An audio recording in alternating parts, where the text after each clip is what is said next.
ఇలా బాయిల్ అయిపోవాలండి. ఇలా చూడండి, కొంచెం కచ్చాపచ్చాగా ఫుల్ బాయిల్ అయిపోయింది. ఇలా మనం కొంచెం కచ్చాపచ్చాగా మ్యాష్ చేసుకుంటే సరిపోతుంది ముద్దగా అంతా. ఇప్పుడు దీనికైతే పోపు వేసుకుందాం. బాండలు పెట్టేసుకోవాలి. పెట్టుకున్నాక ఆయిల్ వేసుకుందాం. ఆయిల్ వేసుకునేసేసి ఆవాలు, పోపు దినుసులు వేయాక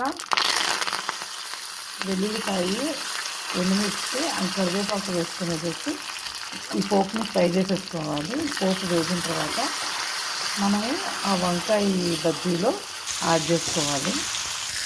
ఇప్పుడైతే ఈ పోపుని ఇందులో యాడ్ చేసేస్తున్నాం. యాడ్ చేసేసుకున్న తర్వాత